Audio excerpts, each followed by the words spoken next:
Bonjour à toutes et tous et bienvenue à ceux qui nous rejoignent sur ce nouveau podcast de l'atelier Centulia. Nous avons commencé il y a 2 semaines une série de podcasts consacrés aux valeurs et aux préceptes moraux qui régissaient la vie des anciens peuples du Nord. Donc nous avons commencé cette série avec, avec une des valeurs qui était l'hospitalité, donc une des valeurs primordiales, de ces peuples là. Aujourd'hui, nous allons voir la compensation. Alors la compensation, qu'est-ce que c'est? C'est en fait un acte, de rédemption, en quelque sorte, en direction d'une ou de plusieurs personnes auxquelles on a causé du tort. Donc en fait, on va proposer un certain nombre, de dédommagements, in fine, pour résoudre, un conflit naissant ou clairement établi à cause d'une action ou d'une parole malencontreuse que l'on a eue en direction d'un tierce. Donc la compensation peut, concerner pas mal de choses différentes, des petites choses jusqu'à des choses très importantes, enfin des très graves pour le du moins. Par exemple, on peut résoudre un conflit avec quelqu'un via ce système de compensation, pour un meurtre. Et oui, pour un meurtre. C'est-à-dire qu'il était de coutume de proposer une compensation quand on avait tué, un parent, un compagnon, heu, une personne d'un clan en particulier. Le sang appelant le sang, souvent à ces époques-là, le meurtre était vengé par le meurtre du meurtrier. Ça fait beaucoup de meurtres, mais bon, voilà, c'était un peu l'idée. Mais chez les peuples du Nord, on pouvait éviter l'escalade sanglante en offrant une compensation, qui serait à la hauteur du meurtre commis. Donc à notre regard et à notre époque, enfin nos mœurs actuelles, peut-être aussi, dues à notre pays, parce qu'à ma connaissance, alors après je suis pas une spécialiste, de l'histoire de France, ce qui peut paraître paradoxal, vu que je suis quand même un peu française. Mais c'est vrai que je suis pas une grande, grande spécialiste, des us et coutumes qui ont traversé les époques, de notre pays. Il me semble pas qu'on ait eu quelque chose d'équivalent dans notre pays. Mais dans les pays du Nord, fut une époque, ça se faisait. Donc pour éviter l'escalade de vengeance sur vengeance, on pouvait proposer une compensation et on pouvait négocier avec celui qui, du coup, bah, aurait réclamé vengeance, le parent, l'ami, et cetera, en lui offrant quelque chose qui soit assez intéressant pour qu'il l'accepte et qu'il lâche prise, son idée de vengeance. Donc ça, c'est les cas les plus graves, mais ça se faisait. On pouvait aussi, proposer des compensations pour plein de choses différentes. Si on avait calomnié autrui et que ça lui avait, porté, préjudice, dans ses affaires, ou dans ses relations avec les autres. Voilà, il y a plein je pourrais vous citer encore, plein d'exemples, mais je pense que là, vous devez voir un peu l'idée. En fait, finalement, c'est vraiment quand on a causé du tort à quelqu'un qui a des conséquences. Eh bien, si on veut, préserver les relations avec cette personne-là, éviter l'escalade de violence et éviter de rentrer dans la boucle de la vengeance, on va proposer une compensation qui, si elle est acceptée, donc ça peut donner lieu à des négociations, hein, souvent d'ailleurs, mais si elle est acceptée, finalement, ça efface l'ardoise. Donc ça pour reprendre l'exemple du meurtre, à notre époque, ça nous paraît complètement improbable de pardonner et d'effacer l'ardoise de quelqu'un qui aurait tué, quelqu'un qui nous est proche, parce qu'il nous aura offert, des terres, de l'argent, ou autre chose. Ça nous paraît enfin, ça pourrait paraître à certains d'entre nous totalement amoral de fonctionner de cette manière-là. Pour autant, bah, les anciens peuples du Nord ont fonctionné très, très longtemps, durant de très nombreux siècles, de cette manière et beh, à certains moments, ça a évité bien des conflits, bien des guerres et une escalade de violence non négligeable. Je vais vous donner un exemple, d'une compensation, justement dans le cadre d'un meurtre. Dans la saga d'Egil, fils de Grimr le Chauve, dont on attribue l'écriture à Snorri Sturluson, donc on a déjà parlé de Snorri, dans le podcast précédent, par rapport à son Edda en prose. C'est un texte qui n'est pas signé. Techniquement, il n'est pas signé. Mais par rapport au style et à un certain nombre de données linguistiques, de styles de poésie skaldique, et autres, bah, les historiens attribuent la paternité de ce texte à Snorri Sturluson. Donc ce texte en fait, qui est une saga, donc les sagas retracent l'histoire, d'un personnage ou de plusieurs. Généralement, il y a toujours plusieurs protagonistes, même s'il y en a un qui occupe quand même pas mal l'espace. De héros ou de, personnages très importants comme des rois ou autres, des peuples de Scandinavie, donc Norvège, Danemark, Islande et cetera. Là, en l'occurrence, la saga d'Egil est une saga qui commence par son arrière-grand-père, qui continue avec les fils de son arrière-grand-père, donc les 2 frères dont l'un des 2 était le père d'Egil, qui s'appelait donc Grimr le Chauve. Et puis ensuite, on arrive sur l'histoire d'Egil qui est la majorité, de la saga.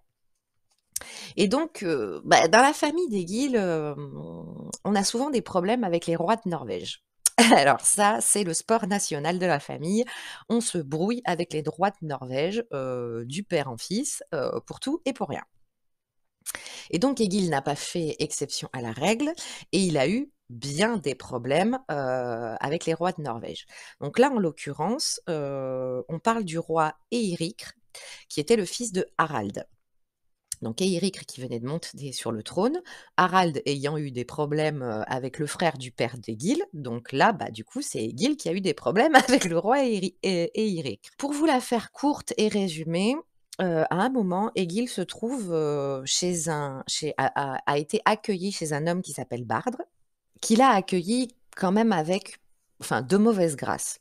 Sous couvert de «Je t'accueille à bras ouverts», bah, Bardr n'était pas hyper content, finalement d'avoir à accueillir Egil.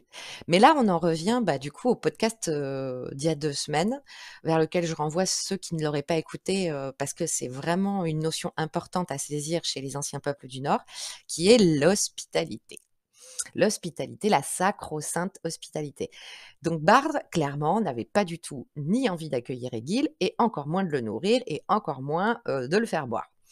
Mais le fait est qu'il a tendu plusieurs pièges à Egil, parce que, bah, voilà, l'hospitalité étant ce qu'elle était à l'époque, on devait accueillir correctement, la personne sous son toit. Donc sous couvert de «Je t'accueille chaleureusement et tu es le bienvenu», il a tenté, à un moment, d'empoisonner Egil. Sauf que, bah, notre Egil était un pratiquant très pointu des runes, qu'il maîtrisait à la perfection et il avait une intuition très développée. Il a senti venir le truc, parce qu'il a trouvé étrange comment se déroulait la soirée et au bout d'un moment, faut pas non plus le prendre pour une buse. Donc il a gravé des runes sur la corne qu'on lui a tendue, rougissant le sang, de sang les signes runiques qu'il avait gravés sur la corne pour se protéger de ce qu'il estimait, être un contenu qui allait lui faire du mal. Il a bu la corne et les runes l'ont protégé du poison. Donc il est sorti indemne et sans le moindre dommage, mais il a su, à ce moment-là, qu'on avait essayé de l'empoisonner. Donc, eh bien, ni une ni deux, il a transpercé Bardr de son épée. Voilà. Sauf que Bardr, était un proche du roi Eirik. Donc là se pose un méga problème. Et quand il est rentré chez, il était en Norvège, hein. Là, on parle de la Norvège, pardon, j'ai pas précisé, on n'est pas en Islande, on est en Norvège. Et Eirik était, le roi de Norvège de l'époque. Donc il est rentré chez un de ses parents, un ami de son père, qui s'appelait Sorir. Et souvent, dans ces cas-là, c'est le parent, donc le plus âgé et qui est plus proche et en bons termes avec le roi qui, en l'occurrence, est la personne qui a été bafouée par l'acte d'Egil. C'est lui, Thorir, qui va, prendre sur lui, qui va aller voir le roi et qui va offrir compensation pour le fils de son ami, puisqu'il était très ami avec Grimm le Chauve, qui va offrir une compensation au roi pour racheter le meurtre de Bardre. Donc techniquement, en vertu des lois qui régissaient, les peuples, et la vie à cette époque-là, Egil n'était pas tout à fait dans son tort, parce qu'il avait quand même essuyé une tentative d'assassinat à l'aide d'un poison. Donc, «action-réaction» entre guillemets. Tu essayes de m'empoisonner, je te tue. Bon. Mais le fait est qu'à cause du très lourd passif familial, qu'il y avait, entre la famille d'Egil et les rois de Norvège, ça rendait la chose beaucoup plus complexe. Ça aurait été dans un autre cadre. Le roi n'aurait pas été mêlé à l'histoire et la compensation se serait adressée à quelqu'un d'autre. Il y aurait peut-être pas eu besoin d'aller jusqu'à compensation. De fait, parce que Egil avait, quand même, voilà et failli être empoisonné. Donc, bon, ça mérite quand même un peu, bon, peut-être pas le meurtre, mais bon, ça c'est les avis propres à chacun, parce que c'est quand même un peu raide. Mais malgré tout, voilà, tu essayes de m'empoisonner, bah, je réagis à ça. Donc ça aurait pu passer crème. Sauf que, bah, non, le Bardre était un proche du roi et le roi était déjà pas vraiment enfin la famille d'Aiguille était pas vraiment en odeur de sainteté, avec la famille royale. Donc bah, ça rajoutait une couche non négligeable, au passif qu'il y avait entre eux. Donc Sorir, était techniquement, de par sa relation avec le roi, de par sa parenté proche alors quand on dit parenté, attention, c'est pas systématiquement parenté de sang. On peut qualifier aussi de parenté les très proches amis. Donc, Solir était le mieux placé pour aller trouver le roi, lui offrir une compensation décente et correcte, parce que Sorir était un propriétaire terrien, qui était, dont la vie était assez opulente et qui avait pas mal de terres et pas mal de possibilités d'offrir compensation correcte, qui satisferait le roi et donc de par sa relation avec le roi, il était le mieux placé, pour, plaider la cause du fils de son ami. Donc il est allé voir le roi et il lui a offert ce qu'on appelle des gages. Donc des gages, ce ne sont pas uniquement des engagements, ce sont également des garanties vraiment concrètes que l'on va pouvoir tenir ces engagements. Donc c'est pas uniquement la bonne parole ne suffit pas, il faut promettre un certain nombre de choses, les garanties incontournables et sans conteste que l'on va tenir son engagement. Donc il a offert au roi des gages et il a laissé le roi juger des gages qui seraient opportuns. Donc dans certains cas, on propose directement: «Je vais t'offrir, des terres, je vais t'offrir, des esclaves», puisqu'à cette époque il y avait encore des esclaves. «Je vais t'offrir, des bœufs, des chevaux, de l'argent». Ça pouvait être, absolument tout et n'importe quoi. Ma fille en mariage, oui aussi. Moins, mais aussi. Ou mon fils en mariage. Donc on pouvait être à l'initiative de la proposition, mais on pouvait aussi dans certains cas, comme c'est le cas ici parce qu'on s'adresse à un roi et que la compensation concerne quand même un meurtre, donc le pire en fait, finalement. On peut laisser aussi le choix de la compensation. Alors évidemment, quand on laisse le choix de la compensation, c'est de la stratégie parce que, bah, c'est difficile de plus brosser dans le sens du poil que d'offrir une compensation ouverte finalement. Mais on a aussi, conscience qu'on a assez de possibilités matérielles et financières pour laisser le choix de la compensation à son interlocuteur, ne sachant pas ce qu'il va demander. Donc le roi a quand même pas mal tordu le nez. Il était très, très en colère et il n'était pas vraiment enclin au départ à accepter une compensation pour le meurtre de Bardre. Principalement parce qu'il y avait tout ce passif avec la famille d'Aigil.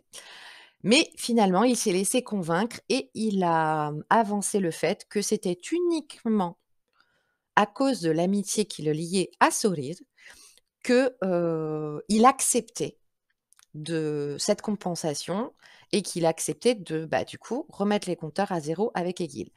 Dans une certaine proportion quand même, car, il a imposé, qu'Aigil, s'il séjournait en Norvège, n'y reste pas plus que nécessaire. Donc en fait, le moins longtemps possible, qu'il y vienne.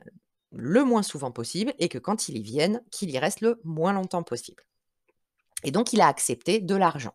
Il a dit: «OK, j'accepte ta compensation, je veux de l'argent et je ne veux pas voir Egil trop souvent ici et quand il est là, qu'il fasse vite». Donc voilà un exemple de compensation pour, en l'occurrence, un cas grave qui est un meurtre. Mais vous constaterez que, bah, le roi, il a accepté de l'argent, et puis OK, c'est bon, je passe l'éponge sur le meurtre de mon ami. Donc ça peut être quelque chose de choquant à notre époque. Bon là, on parle d'un meurtre, donc forcément, c'est un cas extrême. Mais c'est vrai que voilà, à l'époque, ça ne choquait personne. On pouvait, tout à fait, réguler les conflits, éviter l'escalade, et le bain de sang, en offrant compensation, même pour le meurtre de quelqu'un. Donc voilà pour le concept de la valeur de compensation et ça, c'est un concept qu'on retrouve un principe plutôt, qu'on retrouve dans énormément de textes, que ce soit des sagas ou autres textes anciens qui nous sont parvenus à ce jour, de la mythologie, des us et coutumes, de ces peuples du Nord. Alors, dans notre vie actuelle et moderne, comment est-ce qu'on peut appliquer ce concept de compensation? Finalement, c'est peut-être, l'une des valeurs qui sera la moins difficile à mettre en place, en tout cas sur le papier. Ce qui va être le plus difficile, c'est de se remettre en question soi-même. Parce que, offrir une compensation à quelqu'un, c'est déjà dans un premier temps se rendre compte qu'on a commis une erreur. Se rendre compte qu'on a causé du tort à quelqu'un et se rendre compte que, on doit offrir réparation à cette personne, parce qu'on a fauté. Donc dans un premier temps, ce qui va être le plus difficile pour chacun d'entre nous, et je m'inclus évidemment totalement dans le concept, ça va être notre propre remise en question. Se rendre compte qu'on a fait une erreur et le reconnaître. Maintenant, la deuxième chose qui va être peut-être encore plus difficile que celle-ci à mettre en pratique, c'est que si on s'en tient entre guillemets «à la lettre», par rapport à la compensation, le concept de compensation des anciens peuples du Nord, c'est qu'on va aussi diriger cette compensation, pas uniquement en direction des gens que nous aimons, mais aussi en direction de nos ennemis, des gens que nous n'aimons pas, des gens avec lesquels nous n'avons pas d'affinité. Si on le suit à la lettre, il n'y a pas de distinction. Et ça, c'est peut-être le plus difficile à mettre en place parce qu'au final, c'est le plus sain. Car lorsque l'on cause du tort à quelqu'un, on se doit de réparer son tort. Mais pour autant, faut-il d'une part reconnaître qu'on est en tort, parce qu'à certains moments, on peut, par exemple, s'embrouiller avec quelqu'un, que ce soit un proche ou pas, avoir des mots un peu durs, des mots qui vont peut-être dépasser notre pensée, à l'instant T, mais qu'au final, on pense quand même dans un fond de dans un coin de notre esprit et au final, ne pas estimer que l'on doit compensation parce que, ben, on se sent dans son bon droit et que même si on a été un peu dur, un peu violent, un peu terrible ou voire cruel dans les mots qu'on a adressés à l'autre, ben, on peut aussi partir du principe qu'on n'a pas à compenser de quelque manière que ce soit, parce qu'on était dans notre bon droit et qu'on avait raison. Donc ça aussi, c'est un travail personnel, un travail de conscience, de remise en question, un travail, sur soi-même.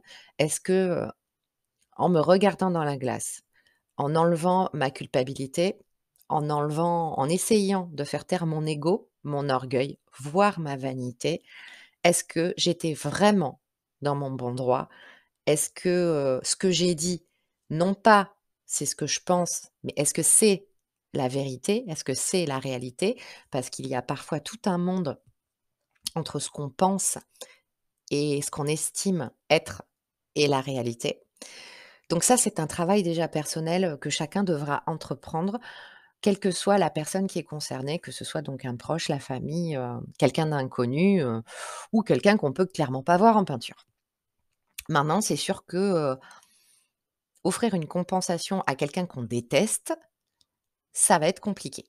Si, vous avez eu des mots avec quelqu'un que vous n'aimez pas du tout, mais que vous êtes amené à côtoyer, parce que vous avez pas le choix, je vais prendre l'exemple du travail.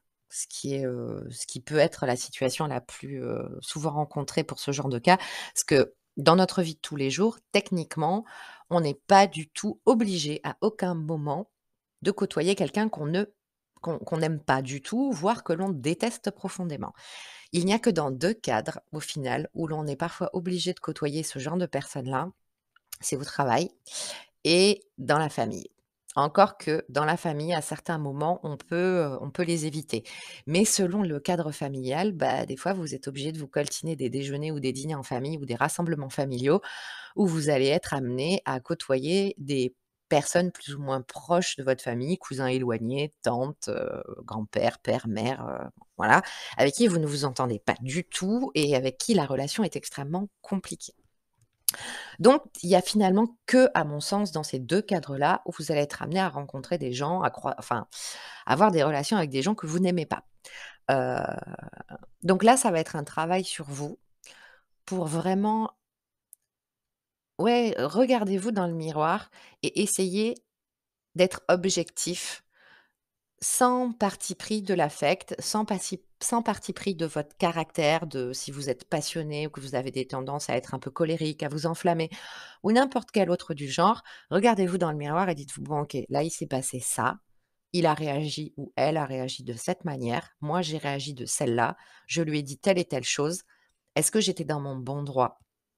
Est-ce que j'étais vraiment objective? Ou est-ce que j'ai un peu dépassé les bornes et que, bah, voilà, je j'ai un peu exagéré. Donc ça, c'est un travail personnel à faire. Maintenant, à partir du moment où vous avez décidé, quelle que soit la personne concernée, que vous n'avez pas été correct. Vous avez commis une erreur, vous n'avez pas fait ou pas dit ce qu'il fallait, ou vous avez fait ou dit quelque chose. Alors j'aime pas, j'allais dire qui est mal. Alors le mal, au risque de tomber dans une psychologie de comptoir, le mal c'est subjectif. Ce qui est mal pour les uns ne l'est pas forcément pour les autres. Là aussi, c'est toute une question de vision des choses, d'expérience, mais aussi de cercle familial, la manière dont on a grandi et dont on a été élevé. Donc bon, c'est subjectif de dire que c'est mal. En tout cas, qui à votre regard n'est pas bien. Vous vous rendez compte que, ouais, là vous avez dépassé les bornes et là vous avez fait, dit, pas fait ou pas dit quelque chose, qui n'était pas bien. Bah, au final, la méthode la plus simple va être de présenter vos excuses. Voilà. C'est pas plus compliqué que ça, au final. Parce que, je pense, du moins j'espère, qu'aucun d'entre vous ne va être dans la situation de tuer quelqu'un, hein? Parce qu'on a voilà, hein, on va éviter quand même et surtout, bah, les lois et les us et coutumes ont changé et que, bah, là, si vous tuez quelqu'un, ça va être la case prison, hein. Donc, là, vous pourrez offrir toutes les compensations que vous voulez, ça change rien, vous finirez en tôle. Donc évidemment, ça n'est plus d'occurrence de nos jours. Vous allez pouvoir compenser pratiquement dans toutes les situations en présentant vos excuses. Voilà, allez voir l'autre, passez-lui un coup de fil, déplacez-vous directement et dites-lui: «Écoute, voilà, à ce moment-là, j'ai fait ou j'ai dit cela» ou alors: «À ce moment-là, j'ai pas fait et ou je n'ai pas dit ceci ou cela et j'aurais dû le faire et je te présente mes excuses parce qu'avec le recul, bah, j'ai réfléchi et je me rends compte que, bah, c'était pas très bien de ma part et que j'aurais dû réagir différemment». Pour X ou Y raison, libre à vous de vous confier et de développer vraiment votre pensée, à outrance ou alors on n'est pas tous doués en communication, on n'est pas tous à l'aise dans ce genre de situation. De fait, c'est une situation qui n'est pas du tout agréable pour personne. Ça demande du courage et une grosse remise en question d'aller voir quelqu'un, qu'on le connaisse ou qu'on ne le connaisse pas et de lui présenter ses excuses. Voilà, ça demande beaucoup de courage et à tout le monde. Mais il y en a qui vont avoir plus de facilité à le faire que d'autres, parce qu'il y en a qui sont plus doués en communication avec, les autres, dans leur relationnel aux autres, que d'autres. Donc dans tous les cas, ça va être un effort, après plus ou moins important selon votre personnalité. Mais dans pratiquement toutes les situations de notre époque moderne, des excuses suffiront. Chez les anciens peuples scandinaves, la compensation était de mise. Comme l'hospitalité, c'était profondément induit dans les us et coutumes, dans les mœurs des peuples, des anciens peuples scandinaves. Donc c'était chose commune. Quand la compensation était à la hauteur du préjudice, on l'acceptait et on passait à autre chose. Ou alors ça donnait lieu à des négociations si on estimait que la compensation proposée n'était pas suffisante et puis on arrivait ou pas à trouver un terrain d'entente. Finalement, ça va être la même chose quand vous allez présenter vos excuses, excepté peut-être cette notion de négociation.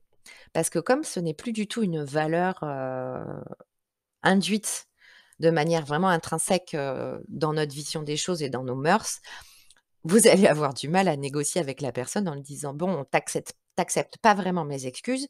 Si je t'offre une boîte de chocolat, ça passe?» Non, ça, il y a quand même peu de chances pour que ça fonctionne. Donc finalement, vous allez vous retrouver un peu dans la situation assez manichéenne du soit la personne accepte vos excuses, soit elle les rejette. Voilà. Mais vous aurez quand même fait acte de compensation parce que vous vous serez remis en question, que vous aurez été trouver l'autre. Ça vous aura demandé des efforts, du courage et bah, de vous asseoir un peu sur votre orgueil, votre ego, parfois un peu votre fierté et d'y aller avec sincérité et honnêteté en lui disant: «Bah, écoute, ouais, là, je sais que j'ai déconné, je te demande pardon».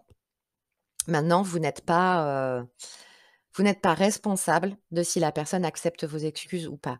Vous aurez fait du mieux possible selon vos possibilités. Parfois, effectivement, des excuses ne servent à rien parce que, bah, vous aurez pu blesser l'autre très profondément ou, bah, c'est quelqu'un qui sera toujours en colère contre vous, donc la colère empêche le pardon. Il peut y avoir plein de raisons, mais vous aurez au moins, la conscience pour vous d'avoir été jusqu'au bout, d'avoir eu le courage d'aller voir cette personne pour vous excuser. Donc finalement, on peut adapter ce système de compensation très facilement de nos jours. Alors c'est facile en termes pratiques, mais ça va vous demander beaucoup de travail sur vous-même et beaucoup de courage d'aller voir l'autre pour lui demander pardon. Voilà, à mon sens, comment est-ce qu'on peut adapter, dans notre vie de tous les jours, pas rester dans notre coin, pas ruminer, hem et pas avoir conscience qu'on a fait une erreur sans tenter de la réparer. Voilà. Voilà pour ce podcast d'aujourd'hui sur la valeur de compensation.